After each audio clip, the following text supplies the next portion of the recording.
누가복음 1장 26절로 56절 말씀 다 같이 교독하시겠습니다.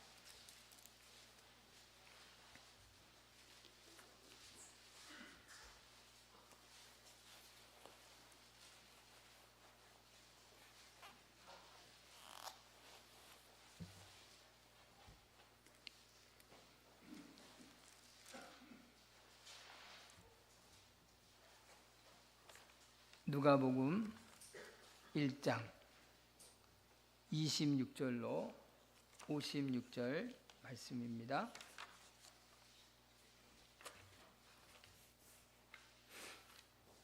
다 같이 교독하시겠습니다.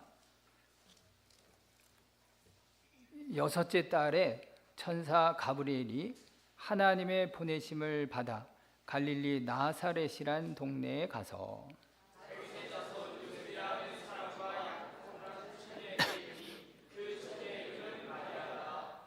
그에게 들어가 이르되 은혜를 받은 자여 평안할지어다 주께서 너와 함께 하시도다 하니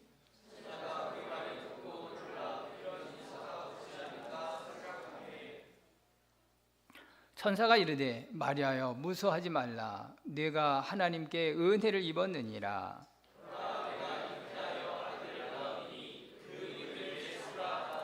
그가 큰 자가 되고 지극히 높으신 이의 아들이라 일컬어질 것이요 주 하나님께서 그 조상 다윗의 왕위를 그에게 주시리니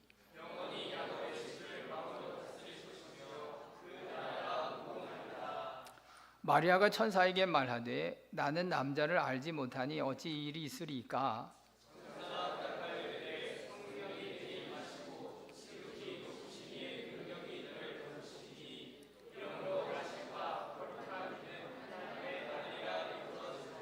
보라 네 친족 엘리사벳도 늙어서 아들을 배웠느니라.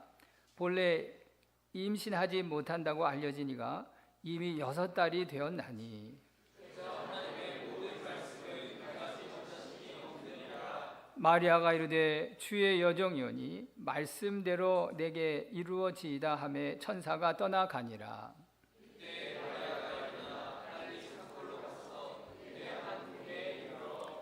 사가랴의 집에 들어가 엘리사벳에게 문안하니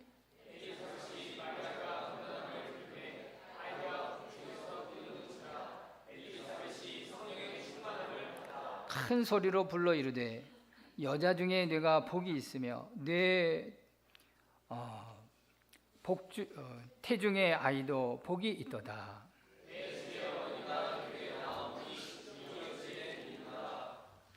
보라 내 문안하는 소리가 내 귀에 들릴 때에 아이가 내 복중에서 기쁨으로 뛰놀았도다.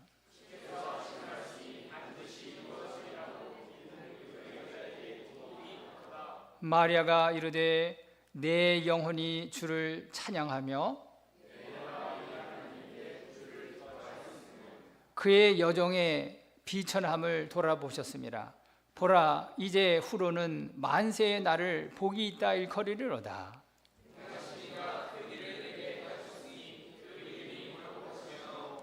긍휼하심이 두려워하는 자에게 대대로 이르는도다.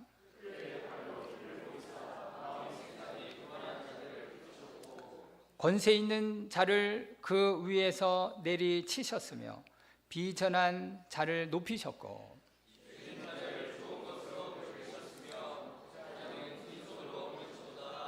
그 종 이스라엘을 도우사 긍휼히 여기시고 기억하시되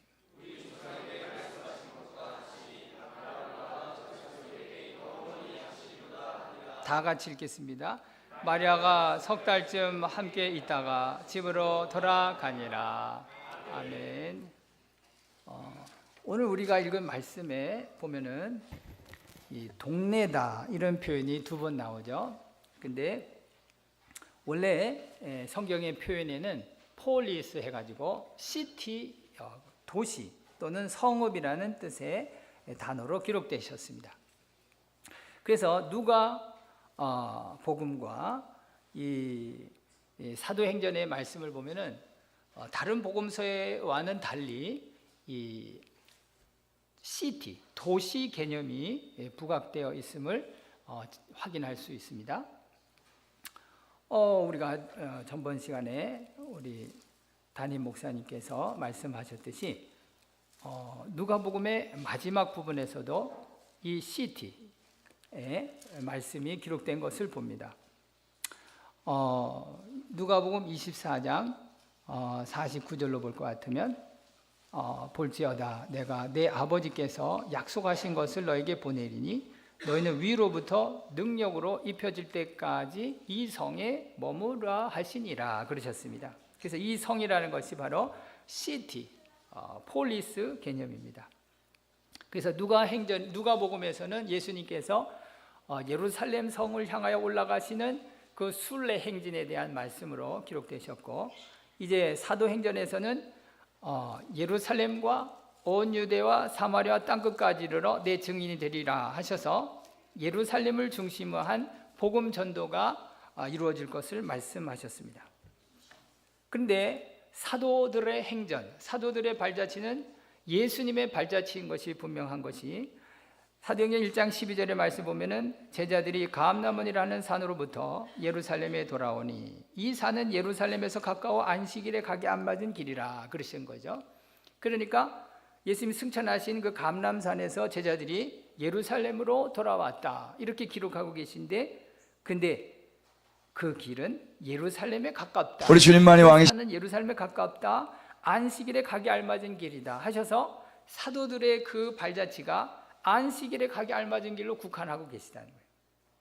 그 거리는 1km 반경으로 구약시대 때 이스라엘 백성이 제사장, 언약궤를 맨 제사장과 백성들의 상거를 의미하는 거리가 됐습니다. 그래서 그 언약궤를 맨 제사장들과 백성들의 상거가 2000규빗쯤 되게 하고 그랬는데 1규빗을 50cm로 볼 것 같으면 1km 반경이 된다는 것이죠. 그래서 이 여호수아서의 말씀은 이 사도행전의 이 하나님의 말씀이 각 그 시티, 도시를 점령해가는 하나님의 역사로 우리가 충분히 해석이 될 수 있다는 것입니다. 그래서 여호수아 3장의 말씀을 보면은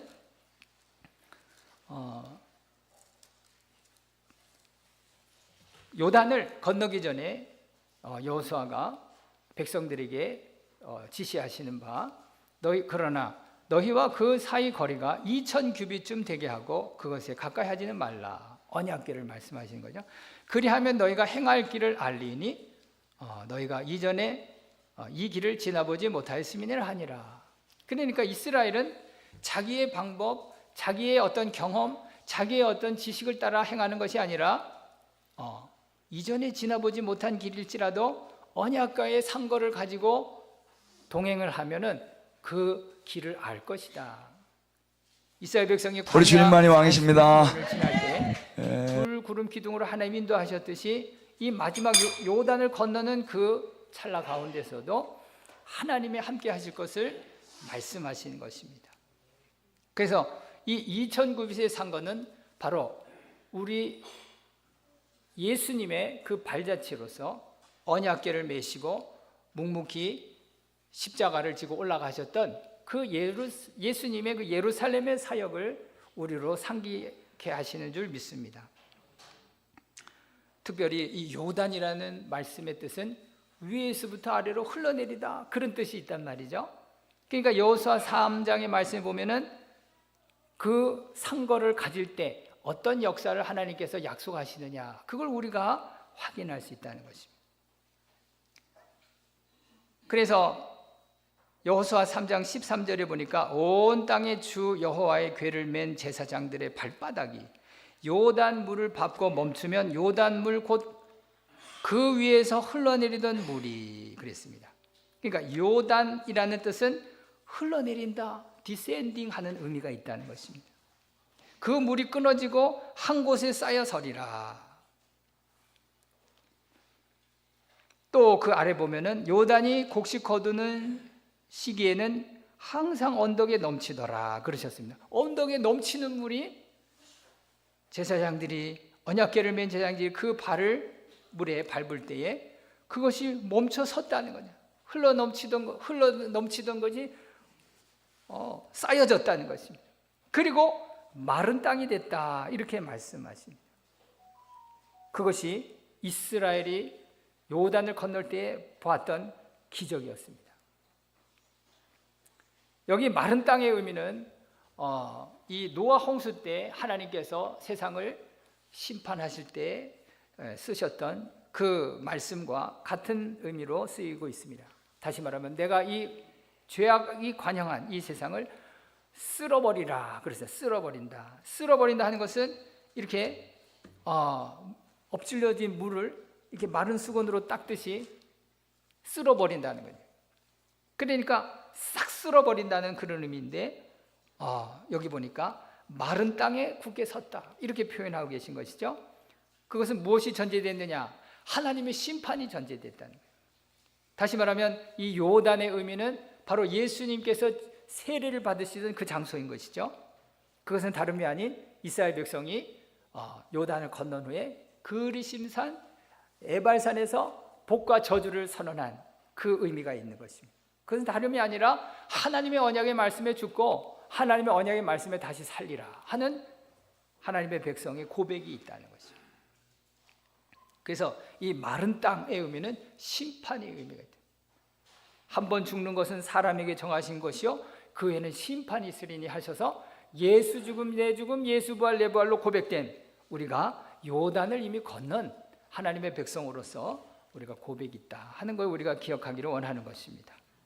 그러므로 오늘 이 사도들의 행전은 바로 예수님의 예루살렘 성을 향하여 올라가셨던 그 순례 행진과 같이 그 맥락을 같이 하고 있다는 것입니다. 그래서 사도들의 행진은 예수님의 행진이요 성령님의 행진은 바로 예수님의 발자취를 쫓는 그 행진이다. 그래서 사도행전의 말씀을 보면은 주의 말씀이 세력을 얻어 흥왕하여 더하도다. 하나님의 말씀이 세력을 가지고 정복해 나가는 그러한 것이 많이 표현이 되어 있다는 것입니다. 특별히 우리가 세례의 고백을 우리가 묵상한다면은 이 예수님께서 예루살렘을 올라가실 때 그 클라이막스가 있단 말이에요. 클라이막스.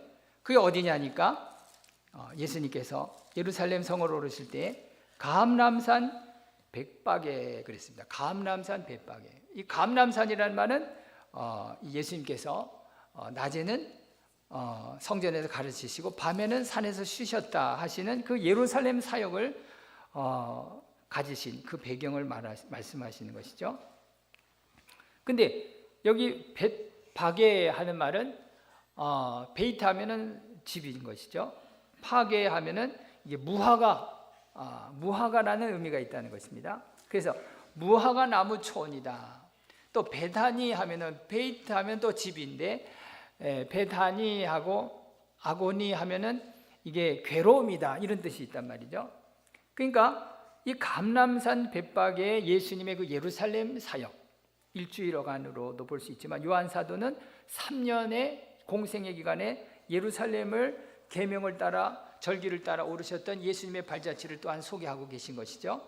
그러니까 여기에 이 주님의 예루살렘 사역이 감람산 백박에다 베단이다 하는 의미는 바로 예수님의 고난을 암시하며 또한 무화과 나무촌에서 예수님이 나타내신 그 표적과 관계가 있다는 것입니다. 그게 뭐냐? 무화과 나무를 저주하신 것이죠. 뿌리까지 말랐습니다. 근데 제자들이 이상하게 여겼습니다. 그때 예수님이 주신 대답이 이 무화과 나무에게 일어난 일보다 산도 옮겨질 것이다 하시면서 너희가 구한 것은 이미 받은 줄로 믿으라 하시면서 기도 생활에 지침을 주신 것이죠. 어떤 지침입니까? 기도한 대로 그것이 하나님의 뜻이 되었으면 이미 이루어진 줄 믿으라는 것입니다. 그리고 주님과 동행하되 예수님의 고난에 참여한 자로 예수님의 형상에 참여할 차로, 하나님의 형상에 참여할 차로 만족한 삶을 산다는 것입니다. 예수님의 십자가의 고난에 참여한 것으로 만족한 삶을 살되 다른 것을 우리가 기대하는 것이 아니라 하나님의 백성에게 허락하신 영원한 도성 새 예루살렘을 기대할 것을 말씀하시는 줄 압니다. 그것이 오늘 예수님께서 예루살렘 성을 향하여 시티 향하여 올라가신 그 주님의 그 길에 클라이막스로 우리에게 주어지시는 뜻이신 걸 기억하면서 그것은 바로 우리가 고백된 그 언약의 말씀 세례의 고백과 세례의 고백이 기저에 흐르고 있다 하는 것을 우리가 전제하는 것입니다. 그러한 맥락에서 오늘 이 누가행전에 이 시티, 폴리스, 성읍이라는 이 개념이 한 39번 다른 복음서보다도 유난히 이 시티 개념이 있다는 것이죠. 또 사도행전에는 한 42번 정도 있으셔서 이제 이 예루살렘에 그 예수님의 복음을 영접지 아니한 유대인들에게 그 복음이 이제 로마 시티까지 전파되는 그러한 찰나에 있습니다. 그러나 어떤 그 지역적인 것을 우리가 논하기 전에 그 예수님의 그 순례 행진에 감춰진 그 예수님의 제자도에 우리가 초점을 가져야 될 줄 압니다. 그러므로 우리가 가지는 이 시티 개념은 어떤 지리적인 그런 차원보다도 영적인 의미가 있겠다 하는 것을 우리가 묵상합니다. 그것이 요한계시록 11장에 두 증인의 사역에 대한 장소, 그 배경으로 설명해 주고 계십니다. 요한계시록 11장 2절 이하로 보면은 성전 방마당은 측량하지 말고 그냥 두라. 이것은 이방인에게 주었은지 그들이 거룩한 성을 42달 동안 짓밟으리라 그러셨어요. 이 거룩한 성 예루살렘 성을 말하는 것이죠. 그리고 마지막 부분에도 보면은 그들의 시체가 큰 성길에 있으리니 그 성은 영적으로 하면 소돔이라고도 하고 애굽이라고도 하니 곧 그들의 주께서 십자가에 못 박히신 곳이라 그러셨습니다. 그러니까 예수님께서 큰 성길이라 그랬는데 뭐 배경이 예루살렘 성전을 배경으로 하는 성을 배경으로 하는 것 같습니다. 근데 영적으로 하면 소돔이요 애굽이라고도 하니 주께서 십자가에 못 박히신 곳이다. 그러니까 이 지상의 배경은 세속적이다 하는 것을 우리가 전제하는 것이지만 영적으로 하면 주께서 십자가에 못 박히신 곳이라 이렇게 딱 못 박고 있습니다. 그것은 다름이 아닌 아브라함이 이삭을 바쳤던 그 모리아산의 배경인 것이고 그 배경에 솔로몬 성전이 지어졌고 그리고 또한 이 예루살렘 근교에 그 나콘의 타작마당이다. 그래서 이 예루살렘 성을 중심으로 한 그 지역성을 우리가 생각할 때 바로 이 예루살렘 성의 어떤 영적인 의미를 우리가 묵상할 수 있겠다는 것입니다. 특별히 나콘이라는 말은 정당하다 그런 의미가 있는데 그것은 다름이 아닌 욥이 하나님 앞에 증거한 그 증거가 정당했다 인정이 됐다는 거죠. 그러나 그 하나님의 현현하심 앞에 욥이 고백하기를 내가 알지도 못하고 깨닫지도 못하는 거 말했습니다. 이렇게 고백했습니다. 그럼 결국은 어떤 고백을 했습니까? 알지도 못하고 깨닫지도 못하는 말이라는 것은 바로 욥이 한 그 증거가 계시에 의존했다는 결론인 것이죠. 그러니까 두 증인이 증거한 그 증거, 나곤의 타작마당에서 그 하나님이 자기의 정당함을 주장하셨습니다. 그 뭡니까? 하나님의 언약궤는 끌어서 옮기는 것이 아니라 어깨에 짊어져야 된다. 하나님의 법대로 경주하지 않으면 상을 얻지 못한다.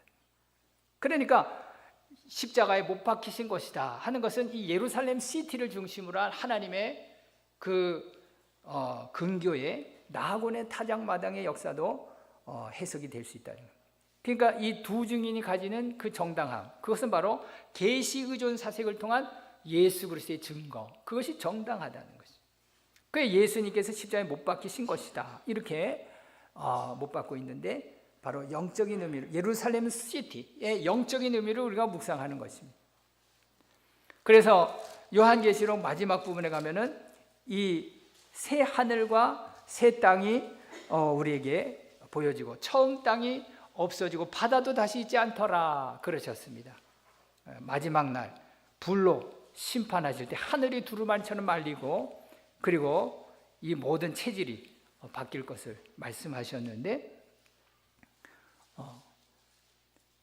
처음 땅이 없어졌고 바다도 다시 있지 않더라 그러셨습니다.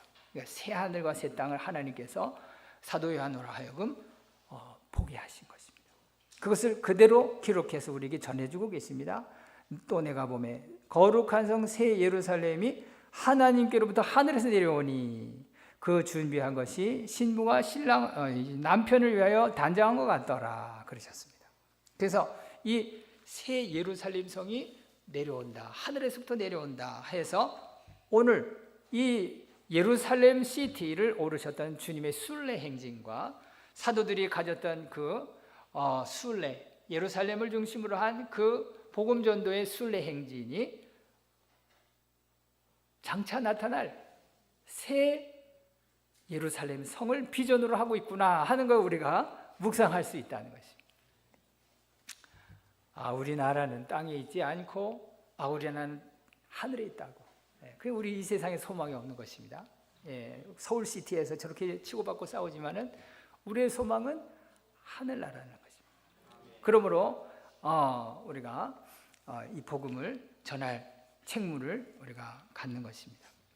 그 오늘 본문의 말씀, 이 예루살렘 성을 향하신 그 주님의 그 순례 행진 가운데 오늘 소개된 도시는 어디냐 하니까 갈릴리 나사렛이란 동네다 그렇게 말씀하고 계십니다.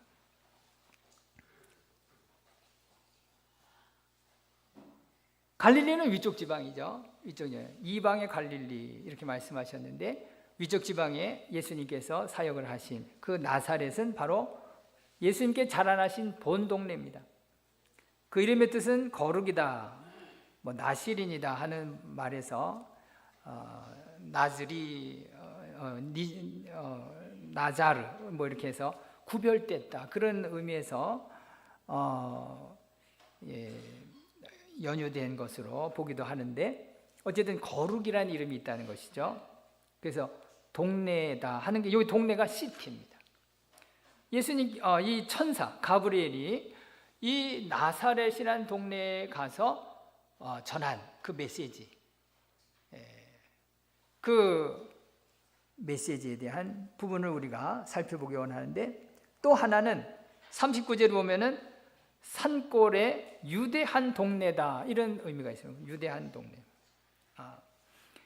그래서 여기도 시티 개념인 거죠. 그게 이제 시티보다 이렇게 낮은 그러한 동네 개념이 꼬메라는 동네 그 단어가 있어요. 코메 해가지고 그러니까 이 주변에 이렇게 시골들이 이제 도시를 중심으로 이렇게 활동이 되는 거죠. 그런 의미로 쓰여진 단어가 있습니다. 사도행전 5장에 보니까 예루살렘 근교다 이런 표현이 있는데 그게 아마 그 폴리스와 코메 시골의 그 지방 단위를 우리에게 연상케 합니다. 그래서 사도행전 5장 16절에 보니까 예루살렘 부근에 수많은 사람들도 모여 병든 사람과 더러운 귀신에게 괴로움을 받는 사람을 데리고 와서 다 나음을 얻으니라 그러셨습니다. 그러니까 예루살렘 시티를 중심으로 한 복음 전도가 있었다 하는 걸 유추할 수 있겠죠. 그러니까 예루살렘과 온 유대와 사마리아 땅끝까지 복음이 전파된 그것이 시티 개념이 있다는 거예요. 유대, 오늘도 유대 시티, 또 사마리아 시티, 그리고 이 예루살렘 시티, 로마 시티. 그래서 이 오늘 우리 우리 교회가 구미 시티에 세워진 부분에서 예수님의 그 순례 행진과 사도들의 그 순례 행진의 그 발자취를 통해서 우리가 도시 복음화에 대한 사명을 새롭게 할 수 있겠다 하는 묵상을 하는 것입니다. 자, 그러면 오늘 갈릴리 나사렛이라는 시티에 전해진 그 가브리엘 천사의 그 소식을 통해서 오늘 하나님의 백성들에게 주시는 이 도시 선교의 비밀이 뭘까 묵상할 수 있다는 거죠. 예. 오늘 특이한 부분이 있습니다. 그게 뭐냐니까 이 유대 시티 그 폴리스의 그 사가랴 엘리사벳 그 제사장 집안의 역사와 그리고 이 다윗의 자손 요셉이라는 가정의 그 역사를 우리가 보는 것인데 특이한 부분들이 있다는 것입니다. 그게 뭐냐니까 천사의 그 나타남에 대한 그 사람들의 반응을 우리가 살펴보기 원하는 거죠.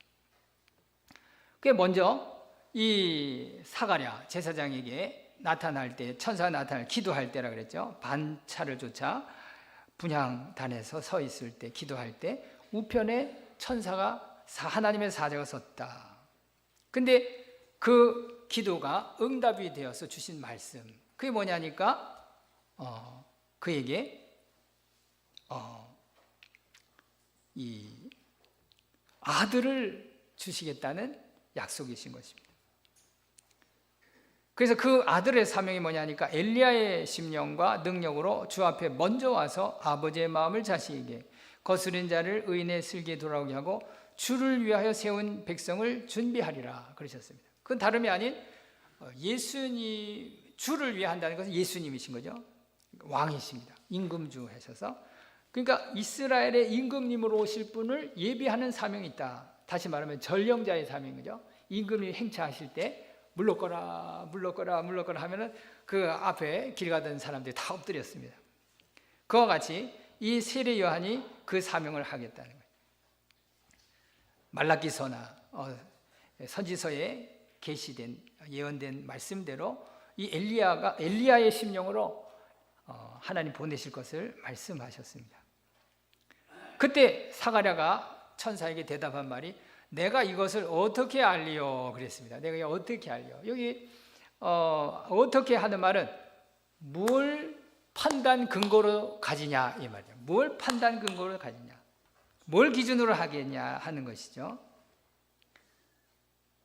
왜냐하면 그랬습니다. 왜냐하면 내가 늙었고 아내도 나이가 많습니다. 이유를 달았습니다. 내가 무슨 근거로, 내가 무슨 판단 기준으로 그 말씀을 알겠습니까? 내가 이해하겠습니까? 깨닫겠습니까? 예. 저는 늙었고 아내도 나이가 많습니다. 이렇게 사람의 말을 했다는 거죠. 그럼에도 불구하고 여기에는 감춰진 진리가 있습니다. 뭘 근거로 하나, 뭘 판단 기준으로 가지겠느냐 하는 것이죠. 그때 천사가 대답하기를 이 좋은 소식을 전하여 네게 말하라고 보내심을 받았노라. 나는 하나님 앞에 서 있는 가브리엘이라.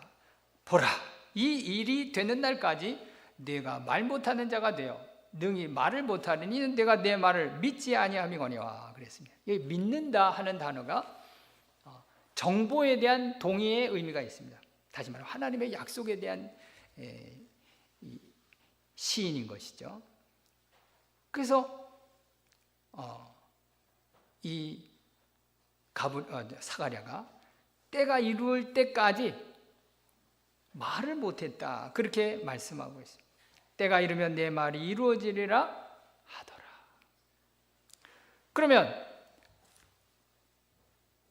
갈릴리 나사렛 동네에 나타난 같은 가브리엘 천사의 이 마리아의 그 태도가 어떤가 그랬습니다. 가브리엘이 어떻게 전했습니까? 보라, 네가 잉태의 아들을 낳으리니 그 이름을 예수라 하라. 그가 큰 자가 되고 지극히 높으신 아들이라 일컬을 것이요 주 하나님께서 그 조상 다윗의 왕위를 그에게 주시리니 영원히 야곱의 집을 왕으로 다스릴 것이며 그 나라가 무궁하리라 그랬단 말이죠. 근데 마리아가 천사에게 이르되 나는 남자를 알지 못하니 그랬습니다. 아까 사가랴가 안다 하는 단어도 경험의 알므로 기노스코 이 단어 쓰였고, 이 마리아도 기노스코에서 경험의 알므로 말했다는 거죠. 아까는 뭔가 이렇게 깨닫고 감춰진 걸 진리를 아는 그런 차원으로 대답했다면은 이 마리아는 이 생물학적인 그러한 역사가 아닌데 어떻게 처녀인 내가 사내를 낳겠습니까? 아들을 낳겠습니까? 아이를 낳겠습니까? 그렇게 대답한 것입니다. 그러니까 둘 다 모르겠다 이렇게 대답한 거죠. 모르겠다. 그때 천사가 대답하는 말씀이 성령이 네게 임하시고 지극히 높으시니 능력이 너를 덮으시리니 이름으로 나실 바 거룩한 이는 하나님의 아들이라 일컬어지리라 그러셨습니다. 아멘? 여기 아멘이 나와야 되는 것입니다. 보라 내 친족 엘리사벳도 늙어서 아들을 배웠느니라. 본래 임신하지 못한다고 알려진 이가 이미 6달이 되었나니 대적 하나님의 모든 말씀은 능하지 못하시면 없느니라. 그러니까 오늘 이 폴리스 갈릴리 나사렛 동네 또 유대 폴리스 한 동네 도시에 하나님의 천사가 임하여 그 도시를 점령하시는 뜻이 대적 하나님의 모든 말씀은 능치 못하시면 없느니라. 거기에서부터 예수님의 순례 행진이 시작된다는 것입니다. 그것이 오늘 하나님 백성에게 주어진 비밀의 말씀이다 하는 것입니다. 그때 마리아가 대답한 그 대답, 주의 여종연이 말씀대로 그랬습니다. 아까 사가랴는 뭘 근거로 내가 압니까? 그렇게 말했는데 같은 단어입니다. 뭐뭘 따라? 근데 마리아는 말씀을 따라 이렇게 고백했다는 말씀. 하나님의 천사의 전한 말씀을 하나님의 말씀으로 인정했다는 것입니다. 그러니까 오늘 예수님의 그 예루살렘 성을 향하여 올라가시는 그 순례 행진, 사도들이 가졌던 예수님의 그 발자취를 쫓았던 그 사도들의 순례 행진, 거기에 기초가 되는 그 말씀은 바로 하나님의 말씀을 근거한 하나님의 약속의 신앙이다 하는 거 우리가 오늘 천사에 전해주시는 그 말씀으로 우리가 기억해야 되겠다는 것입니다. 그래서 하나님의 자녀들은 하나님의 전능하신 말씀밖에 의지할 게 없구나. 그것이 오늘 예수님을 따르는 순례 행진을 따르는 제자들의 하나님이 요구하시는 바다 하는 것을 우리가 기억하고, 그것이 아브라함과 선진들이 갔던 그 발자취다 하는 것을 우리가 기억하기 원하는 것입니다. 근데 우리가 한 걸음 더 나가 이 도시를 점령하시는 그 하나님의 역사, 예수님의 순례 행진, 사도들의 행진이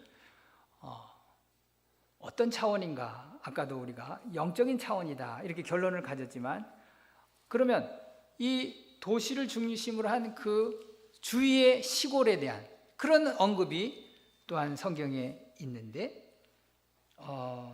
그 개념이 뭐냐니까 한번 찾아보기를 원합니다. 신명기 3장 5절에 보면은 이 시티를 중심으로 한 그 주위 시골 마을 그런 거에 묘사가 있습니다. 신명기 3장 5절.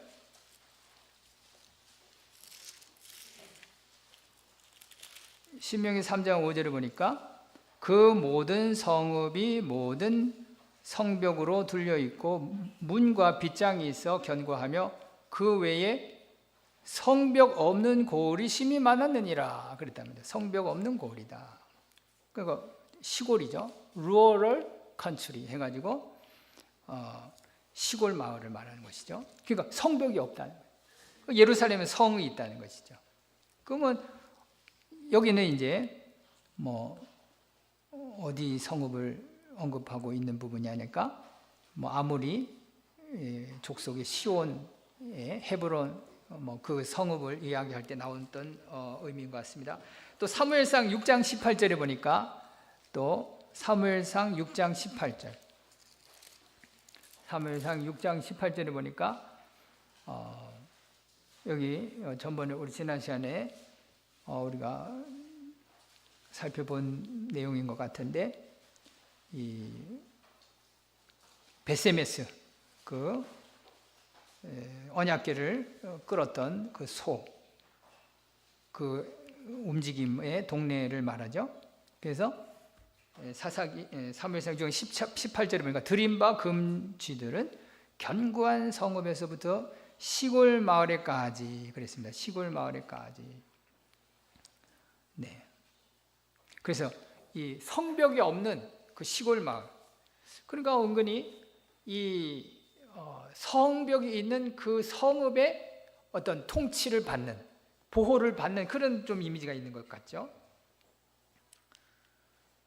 또 이런 모양이 또 있는데, 에스더서 9장에 보면은 그 유다인들이 처했던 그 마을의 형태가 어떤가 하는 거 우리가 또 유추할 수 있겠습니다. 에스더 9장 19절에 보니까 그러므로 시골의 유다인 곧 성이 없는 고을고을에 사는 자들이 아달을 14일 명절로 삼아 잔치를 베풀고 그랬습니다. 이 성이 없는 개념이 있다는 것입니다. 촌락에. 그러면 성벽이 있는 것과 성벽이 없는 촌락은 어떤 의미가 될까 하는 걸 우리가 묵상하는 것이죠. 그래서 이 에스겔 38장 12절에도 이런 말씀이 있어요. 에스겔 38장 12절. 에스겔 38장 12절에도 이 성벽이 없는 이런 고을 촌락에 대한 언급이 있다는 것입니다. 에스겔 3장 11절에 보니까 말하기를 내가 평원의 고을들로 올라가리라. 성벽도 없고 문이나 빗장이 없어도 염려 없이 다 평안히 거주하는 백성에게 나아가서 그랬습니다. 그러니까 성벽도 없고 그랬습니다. 그러니까 성벽이 없는 거.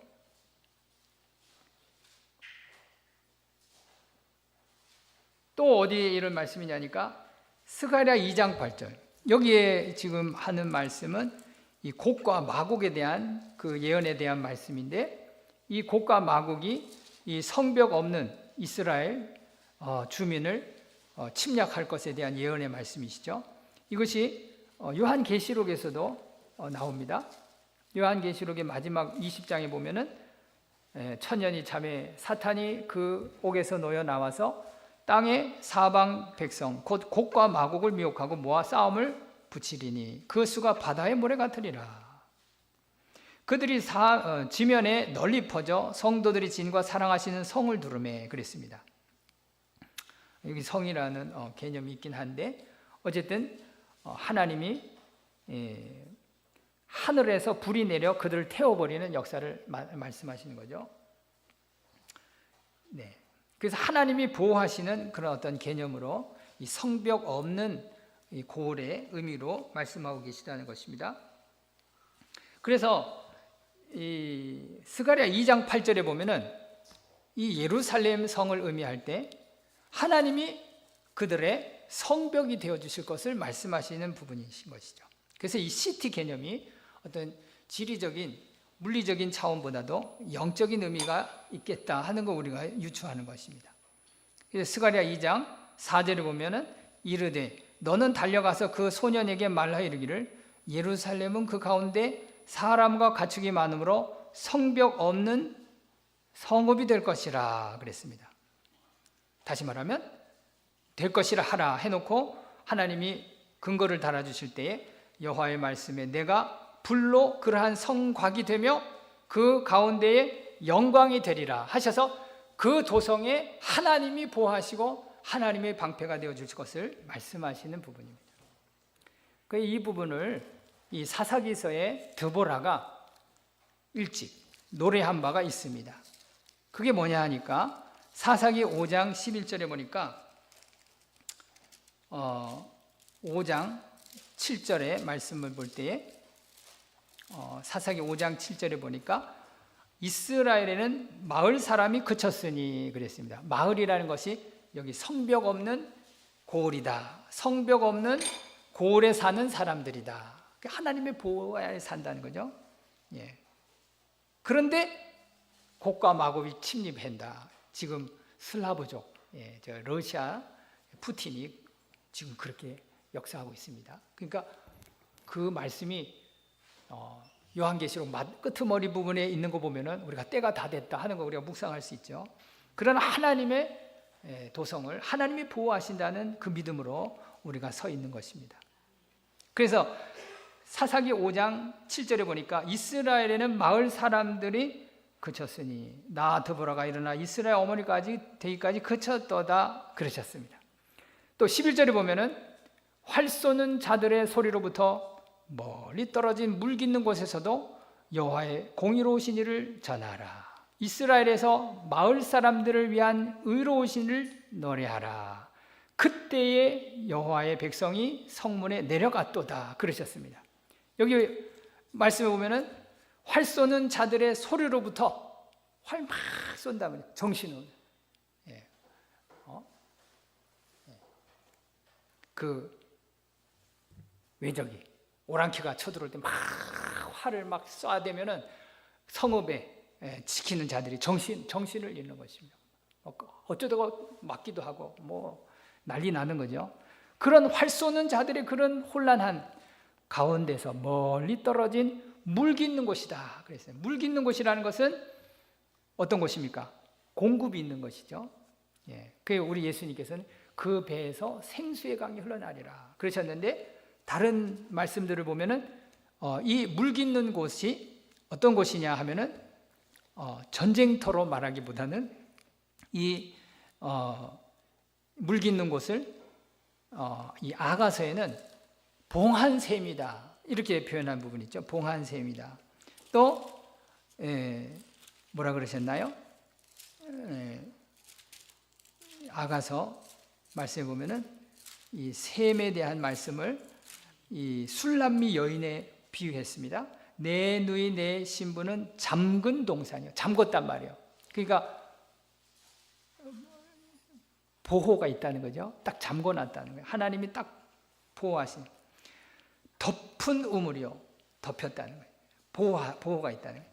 봉한샘이로구나. 하나님의 보호가 있다는 거예요. 그래서 물 깃는 곳이다. 우물이다 하는 것은 하나님의 보호하심을 받는 우리의 속사람의 의미로 우리가 해석을 가질 수 있다는 것이고 또한 하나님의 백성의 보호받는 신부된 교회를 지키시는 하나님의 보호하시는 곳으로 묘사가 됐다는 거죠.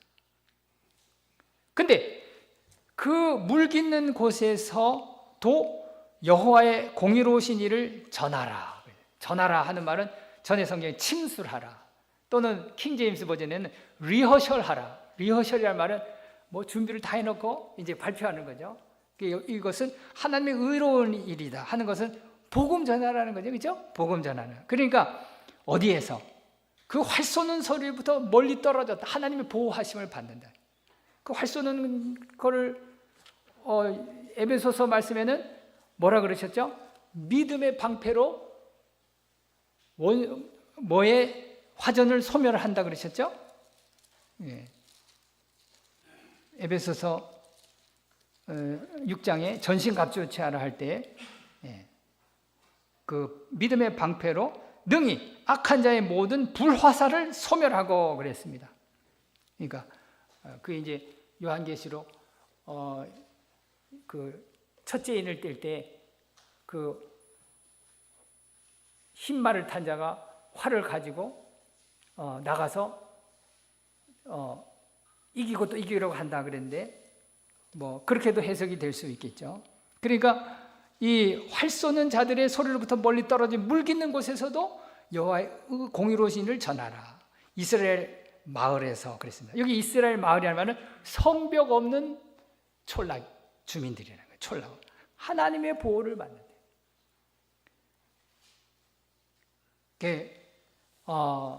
이 심리학, 이 정신병학에서 방어 기제라는 말 쓰죠. 방어 기제.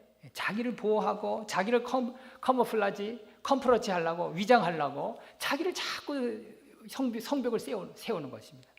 그러나 하나님의 백성은 하나님을 성벽으로 삽니다. 하나님 말씀은 다 순전하여 하나님의 그를 의지하는 자의 방패신이라 그랬어요. 방패. 하나님을 나의 방패로 모셨다네.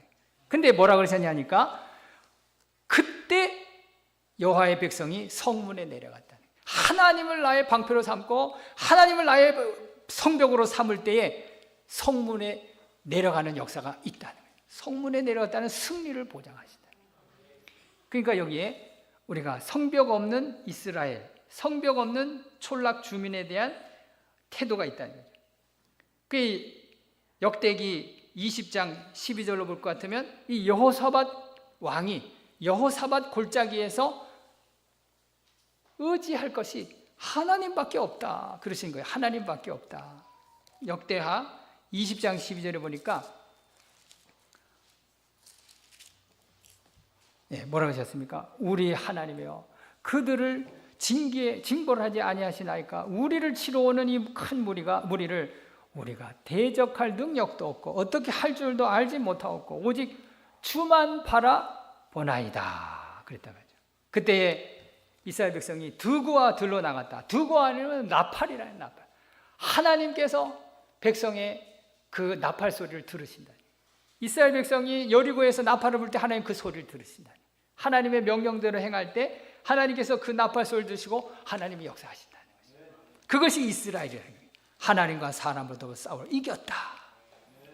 그리고 브라가 골짜기에서 찬송을 했다. 자, 하나님의 약속을 믿고 의지할 것 없는 이스라엘이 하나님을 성벽을 삼고 하나님을 방패로 삼을 때에 하나님이 역사하신다는 것입니다. 그것이 오늘 이 누가행전에 나타난 이 성읍에 하나님께서 나타내신 그 가브리엘 천사를 통한 그 메시지에도 같은 맥락으로 가지고 계시다 하는 것입니다. 이 마리아의 찬송은 바로 이 물 깃는 곳에서도 여호와의 의로운 일을 칭술하라는 그 같은 찬양인 줄 믿습니다. 마리아가 이르되 내 영혼이 주를 찬양하며 내 마음이 하나님 내 구주를 기뻐하였으면 그의 여종의 비천함을 돌아보셨습니다. 할 수 없는 인생을 붙들어 주신, 의지할 것 없는 인생을 붙들어 주신, 부패하고 무익하고 타락한 우리 인생을 붙들어 주시는 그 하나님의 능력의 말씀밖에 우리가 의지할 게 없다는 거예요. 그것이 오늘 도시를 점령하시는 하나님의 전략이시다. 하나님의 말씀만 앞세워가면은 승리가 보장됐다는 것입니다.